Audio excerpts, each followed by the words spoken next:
What's part 2. So let me go ahead and get this thing going and get your pad and pen out. It's called Child Support the Process Part 2. What happened? In the first video I went over the several what's, like what did she do, what happened, what should have happened, and what are you going to do about it. So we're at the part 2, which is the process, which is the beginning process, which is what happened. And for those of you who don't know, if this thing ever decides it wants to do the right thing for me, hey, there you go. I'm Greg Doss of Greg Doss Non-Attorney Pro Se Consulting. I'm not an attorney. I don't practice law. I don't give legal advice. If you feel you need legal advice or need a licensed attorney, please hire a licensed attorney and be legally advised.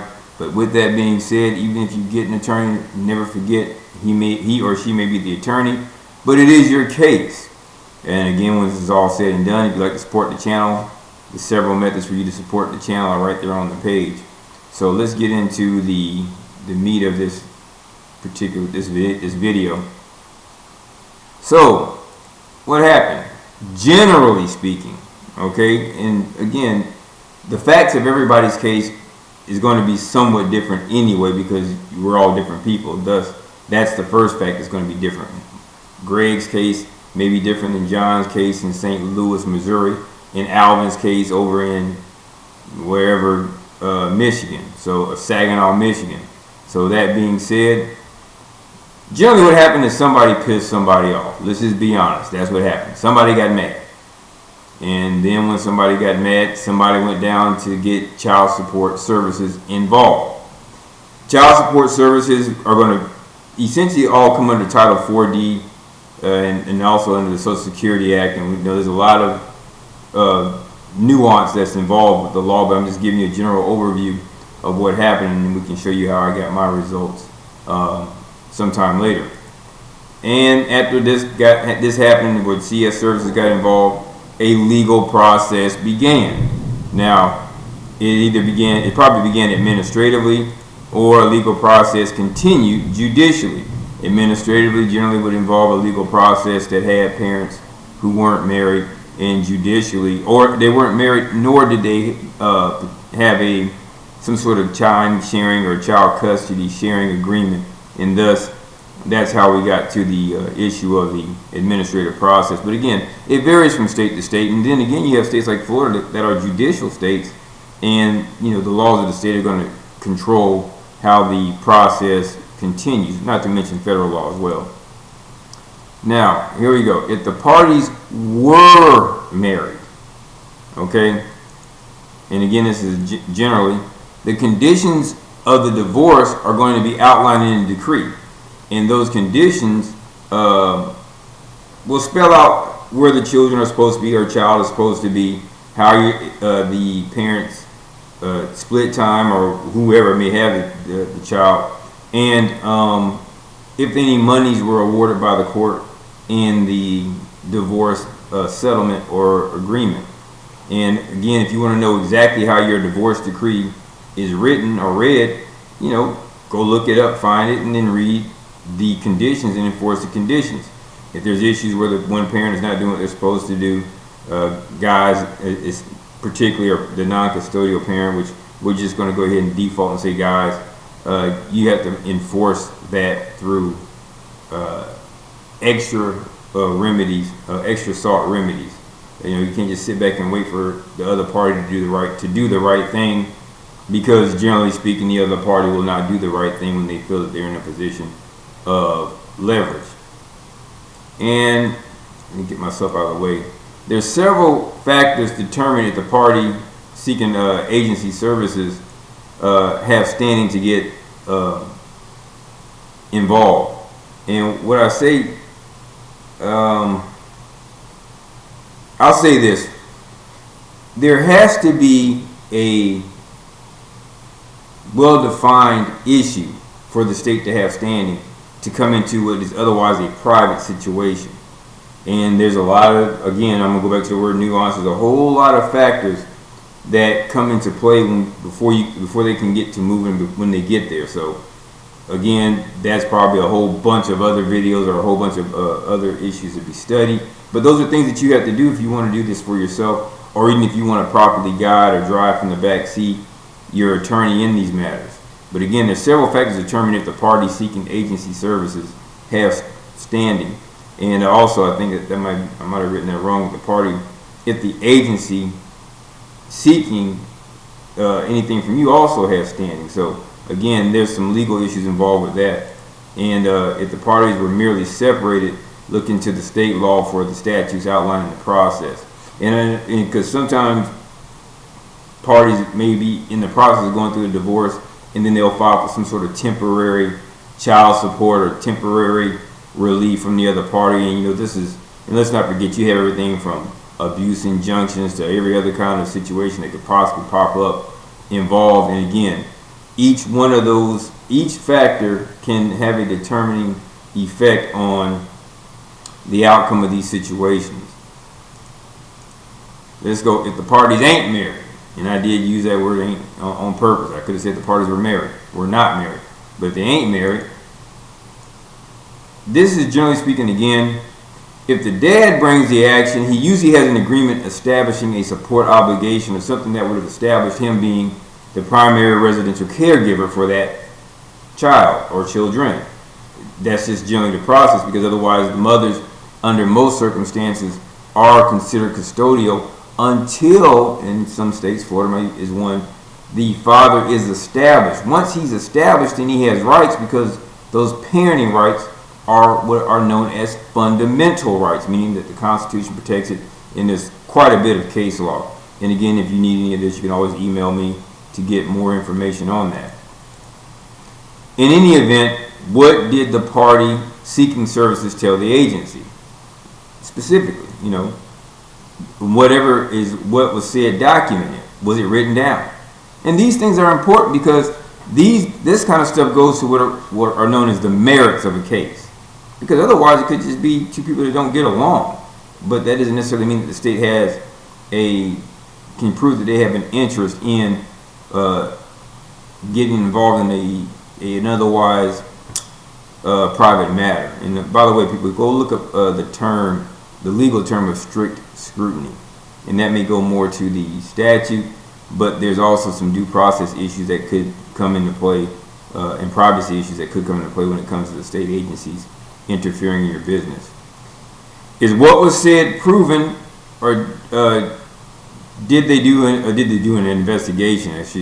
Or did they do an investigation? What it should say. I apologize. It's on me. Foul on me. But there's a process that had to be followed. Did the agency properly follow the process? And is what was said entitle her to money from you? Or, ladies, what he said entitle him to money from you? And these are all factors that you need to consider whenever it comes time for us to deal with this issue, or you to deal with this issue.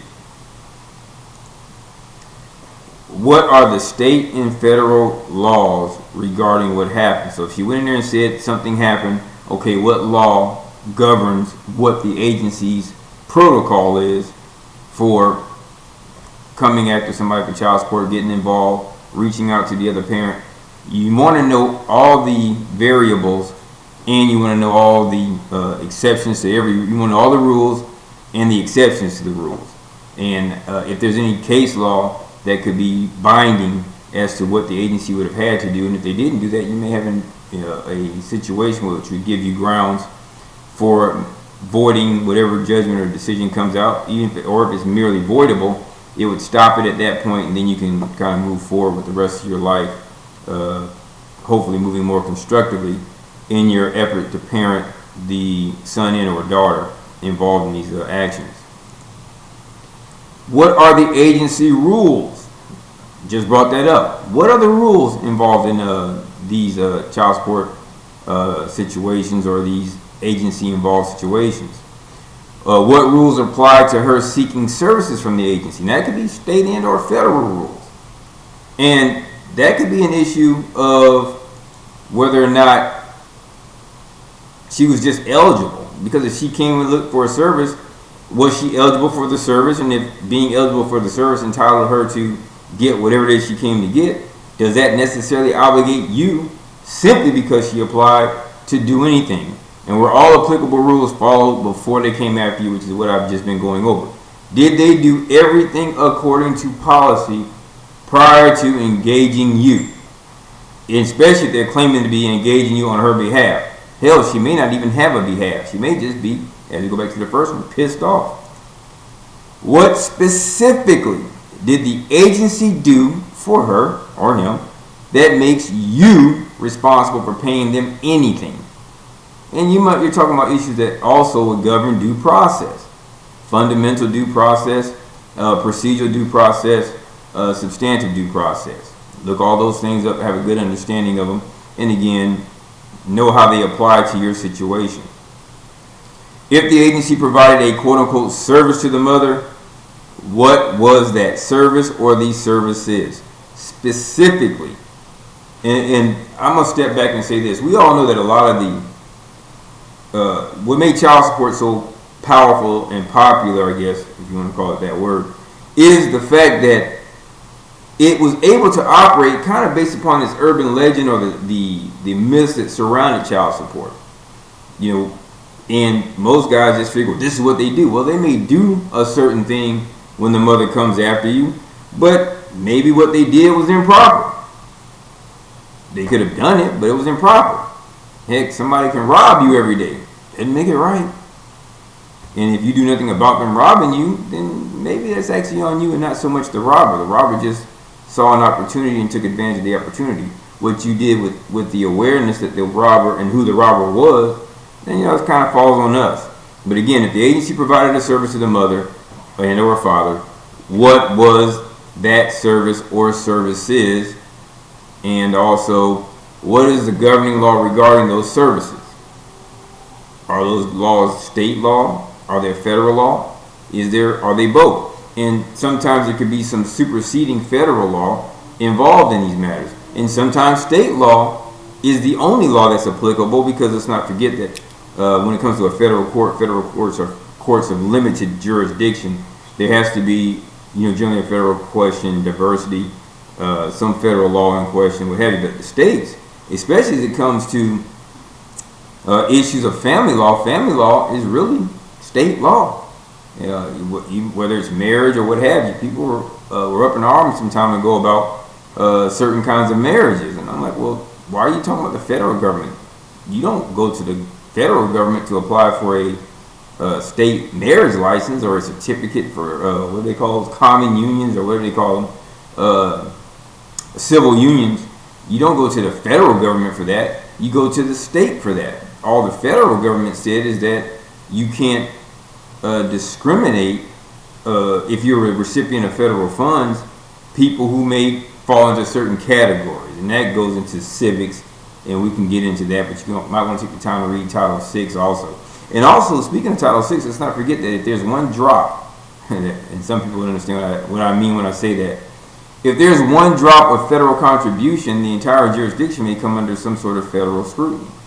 Keep that in mind, people. So let's see. In summary, let's go to the summary of what we just went over. Were the parents married? The simple question, you want to make sure you have these things known.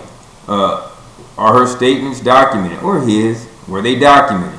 You actually have an entitlement to those statements. And also, I wanted to say this, since we're looking at this. Let's not forget that if there's some federal law or some state law involved, look for your state, and we all know the 14th Amendment's Equal Protection Clause, to make sure that if the agency does something for one party and they're paid for with federal funds, especially federal funds, that you don't have necessarily a due process, equal protection due process issue, because they didn't provide the same services to the other side. You can look into some of that, and those are well-established laws. What did the mother say to do or do to get the process rolling? What exactly was said? And what does it have to do with you? What proof did she provide that entitled her to your money? These are, again, this is foundational stuff. What did she do? What are the agency's policies regarding a claim for services? Each and every policy, and does each and every policy that is not properly followed entitle you to immediate relief, especially when there's a due process issue. Don't forget, due process also can affect whether an order remains valid or not. And let's not forget that sometimes when they don't follow proper procedure, you may have an issue of jurisdiction because the party coming to bring the action may not have standing, because the party bringing standing, generally speaking, has to have a justiciable stake in the controversy. And there may not even be a controversy right here. It could just be two people not getting along. And personally, I don't care if the two of you don't like each other. It's what's in the best interest of the child or children. So we had to learn to get along for the sake of the children. That's a posterity issue. And what specifically makes you responsible for monthly payments? These things are issues that, if not adequately addressed, say in a hearing and in a court proceeding, and these are issues that go to the merits of any case, that if the courts or the other side totally disregarded them, they coerced you, a whole bunch of things could have happened. Well, you may be entitled to immediate relief, and that relief can be not just not having to pay the support or arguing about the support. Your relief may also be that you can get more time with your prodigy, your child. What are the state and federal laws regarding what the agency did? We went over this earlier. A lot of this stuff is relatively simple, but there's a lot of nuance to it. And who or what is the source of the funding? Was the source state, federal, or both? And just do state law queries and federal queries on whether or not a state or a federal entity, which a federal government can't use federal funds to violate your federal rights. That doesn't make any sense. That should be pretty simple for anybody, for most of us to understand. So again, the steps are simple, but again, they're very detailed. Don't allow what I may show you in a moment to cause you to not think that this is a lot of work. I'm going to pull up my child support dockets. I think I've done this before. I may say that for another. In fact, I might actually say it for another time. Like I said before, there is nuance for each part of the process. Know all the intricacies of the process, because if you don't, you may miss or lose something along the way. Keep it in mind at all times. And by the way, you have to draw your line in the sand when it comes to whose side you are going to be on when it comes to these fights. If you are here, if I'm fighting you, I'm here to win. I'm not here to get along or be okay. Even in MMA, while they're in the octagon and engaged, the fighters both know whose side they're on. They're there to win, and that's all they care to do, is win. Approach the process as if you were a walk-on trying to play college football. You didn't get a scholarship. Nobody's your friend. Eventually y'all may become teammates. You want to learn from everybody. There's going to be a camaraderie, but you're there to get on that team to get a scholarship. You got to go all out. You got to go extra hard. You got to do the things that others may not have to do because the college has already invested money in them. But you have to want for you. If you don't want for you, nobody else is going to want for you. And I am not going to feel sorry for you, even if you call for consultations. I coach in my consultations the same way I would coach if I was coaching football. Listen, son, if we've already studied, we've done game film, and you know what they're going to do in this down distance and situation, and you know that cornerback tends to squat when we show him this setup, and you throw a weak ass out or a weak hitch, or you misread and toss the ball to him and it comes back, your ass might need scholarship money. That's how serious this has to be to you. Because any one mistake can screw up everything else that you may want to do down the line. And yes, it is that serious. If you're trying to win, winning needs to be serious to you. Approach it like you're a professional. Okay? So that being said, again, I'm Greg Dawson, GD Non-Attorney Pro Se Consulting. If you like what you heard in this video or you want more information, you can always contact me. I'm not an attorney. Again, I don't practice law. I don't give legal advice. But what I do is I take the time to study, and my track record, or what we call my receipts, are well chronicled. I'll do you a favor of pulling up dockets in just a moment that would allow you to see how, or my successes along the way. I probably should have just done this and had this prepared, and I wasn't going to do it. I wasn't even thinking about it until I started doing this, because I've done this so many times before. But again, if you would like to support the channel, the places you can go, where it's CashApp, Zelle, go to my website. Actually, go to my website to find out some of the things that we do, what I have done. Again, I do show receipts. You can always email me if you have any questions. And since you're here, please subscribe to the channel, share my channel, and see some of the other things that I've done. So let's go ahead and try to find some of these other cases. We're out of here right now, so let's do this. Let me find my Dropbox and see if we can find the Dropbox to do what we need done. Let's go into here, and let's just go into the verifiable. And you can actually get this folder as well.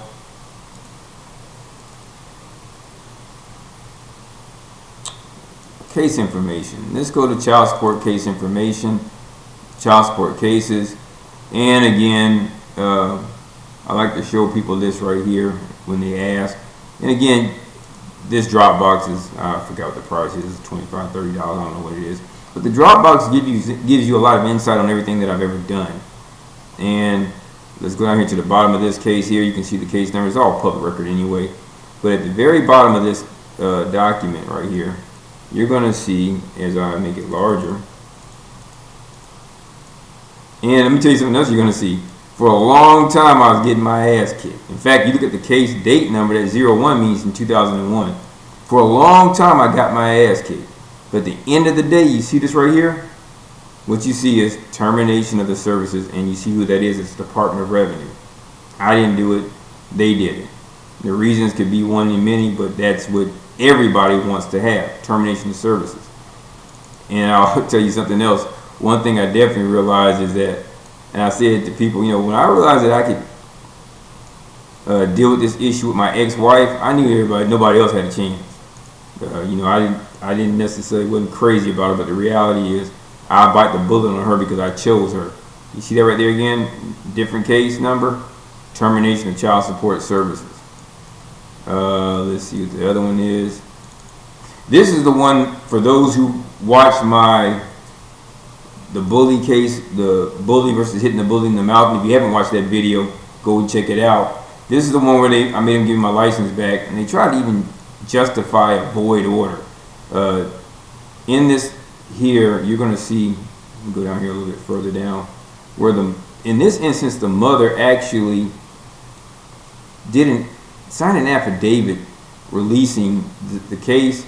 But even without that, I became more savvy later on and realized that, well, there was no underlying issue, and that without the underlying issue, there's no meritable reason for the original order. Not that it mattered, but let's see. That's not it. They kept trying to come here. But anyway, at the bottom you see where the termination of the services.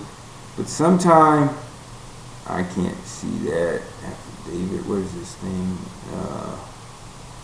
I have to go find that doggone document. But when we went back in there and we talked about it, this is what the judge was looking at. Is okay, well, the services were terminated. Terminated means ended. That's just what it is. And if you want to bring it back, you have to file an independent action. The original action is now gone. Terminated means terminated.